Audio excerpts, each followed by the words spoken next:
So this one is for all the wannabe parents, soon-to-be parents, current parents in the struggle, and maybe parents, let's say, that have already raised their kids. They want to say, whew, glad that is behind me now. Today we are talking about the cost of raising a child. Happy to have certified financial planner Phillip with Goldstone Financial Group here on GDC. Good morning to you.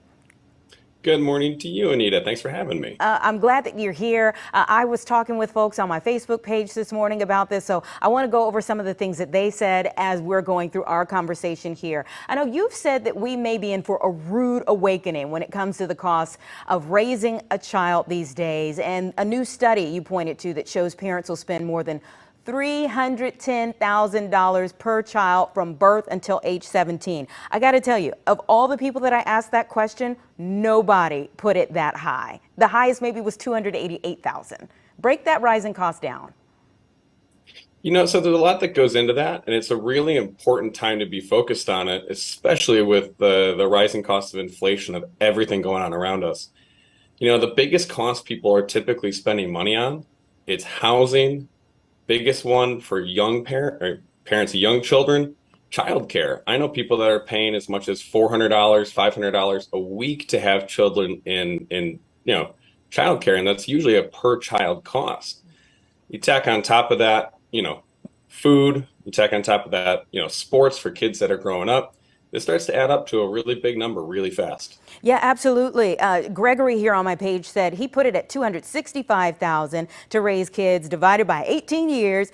And he said that's about $14,722 that he would think you would be spending per year. So as we go through these, you mentioned childcare, housing, food. It kind of go into the nitty gritty here. None of this includes the cost of college. Absolutely. This doesn't even get into higher education. There are a lot of parents that spend more time paying off their kids' higher education than they actually spent time raising their children, which is a wild thing to have happen in your life.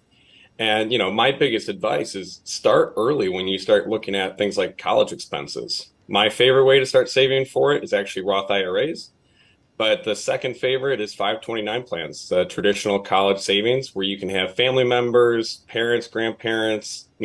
I'm a proud uncle myself, so every year I make a contribution to my nephew's 529 plans, trying to help my brother offset some of those costs as well. I love it. I try to do the same thing. And, when it comes to raising a kid, just on a final note, talk about for those who are preparing, how do you just start off preparing? The first thing you want to make sure you have is a budget. Sit down, take a look at what's going to be coming in, what's going to be going out.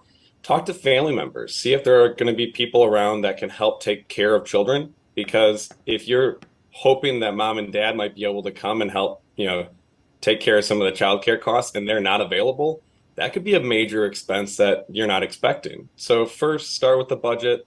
I like the 50-30-20 approach, which is 50% of your income goes to things that you need, 30% goes to things that you want, and the remaining 20% goes to either saving or to paying down debt. Excellent. And stick yourself within inside of that and try not to go off it. All right. Thank you, Phillip. I'm going to keep that in mind, the 50-30-20. We appreciate the tips. Thank you. You take care.